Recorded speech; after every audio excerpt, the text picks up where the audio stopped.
ना मैं चौकीदार हूँ, ना मैं नामदार हूँ, ना मैं बेरोजगार हूँ, ना मैं कामगार हूँ। मैं एक मध्यम वर्गीय हूँ, एक ऐसा मध्यम वर्गीय जो ना आरक्षण में आता है, ना 1 रुपए में राशन मिलता है, ना 1 रुपए में गेहूँ मिलता है। ना उन 50 करोड़ भारतीयों में से हूँ जिन्हें मुफ्त में इलाज मिलता है। ना बैंकों में खाता है जिसमें सरकार पैसा भेजती है, ना मुफ्त में सिलेंडर मिलता है।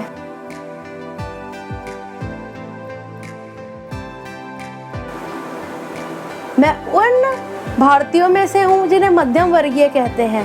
हम रोज कमाते हैं, रोज खाते हैं। हाय गाइस, मैं हूँ यशी अग्रवाल और आज मैं आप सबका स्वागत करती हूँ अपने यूट्यूब चैनल यशी संगीता अग्रवाल में। दोस्तों, जैसे कि आप लोग पता ही है, कोरोना वायरस की वजह से पूरे देश में बहुत बड़ा संकट आ खड़ा हुआ है। पूरे देश में ही नहीं बल्कि पूरे विश्व कहें तो ज़्यादा अच्छा है। इस विश्व युद्ध ने सारे एक देश को तहस नहस कर रख दिया है। अब भारत में भी इसके केस 80,000 से ऊपर जा चुके हैं। इसी के चलते हमारे मोदी जी ने 3 लॉकडाउन कर दिए हैं और चौथा लॉकडाउन कब से कब तक किस रूपरेखा के साथ होगा इसका अभी किसी को अंदाज़ा भी नहीं है। इसके बीच में सबसे ज़्यादा जो लोग परेशान हैं वो लोगों को मजदूर और किसान दिखाई देते हैं, पर सच्चाई किसी के सामने नहीं है। असल में जो सच्चाई है वो यह है कि सबसे ज़्यादा जो परेशान इंसान है इस वक्त इस परिस्थिति में वो हैं जिन्हें हम मध्यम वर्गीय लोग कहते हैं। जनसंख्या का बहुत बड़ा हिस्सा मध्यम वर्गीय लोगों से कहा जाता है। ऐसे लोग जो हर सरकार को बनाने में अपना बहुत बड़ा साथ देते हैं, क्योंकि मध्यम वर्गीय लोग अगर वोट ना दें ना तो कोई सरकार नहीं बन सकती। सबसे ज़्यादा परेशान अगर कोई है तो वो ही है। इसका कारण 2 हैं। पहला कि वो इतने लाचार हैं कि किसी से वो भीख नहीं मांग सकते, किसी के सामने वो हाथ फैला के ये नहीं कह सकते कि हमारे भरण पोषण के लिए आप हमें पैसा या अनाज दे दीजिए। लंगर में जाके वो ये नहीं कह सकते कि हमारे घर वालों के लिए वो पैक कर दीजिए। इतने अमीर नहीं कि उनके अगले आने वाले 6 महीनों के लिए राशन पानी सब उनके पास पहले से ही हो। दोस्तों, इन्हीं लोगों की परेशानी के बारे में आज हम बात करेंगे।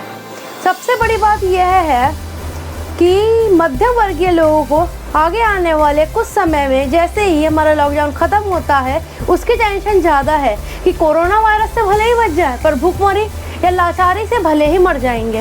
पहला कारण उसका यह है कि जैसे ही लॉकडाउन ख़त्म होगा बैंकों की EMI, बैंकों का या जो उन्होंने लोन लिया हुआ है उसकी किस्त, दुकानों का खर्चा, दुकानों का किराया, बिजली का bill, water tax, house tax और इन सब के साथ ITR। सबसे इम्पोर्टेंट चीज़ ITR, जिसकी कुछ डेट आगे बढ़ा दी गई है, पर जैसे ही लॉकडाउन खुलेगा सबसे पहले यही आएगा कि आपने ITR नहीं भरा, आपने ITR नहीं भरा। बैंकों को कॉल आने शुरू हो जाएंगे।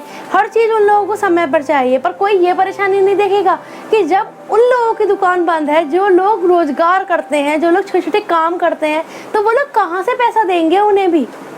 उसके बारे में कोई सरकार नहीं सोचती। कोई ये नहीं सोचता कि वो भी तो एक बहुत अहम हिस्सा निभाते हैं इस देश की जनसंख्या में। दोस्तों, मध्यम वर्ग 3 प्रकार के होते हैं। पहले वो होते हैं जिनके पास आज का ठिकाना है, कल का पता नहीं। उन लोगों का एक ही मंत्र है, कमाओ और खाओ।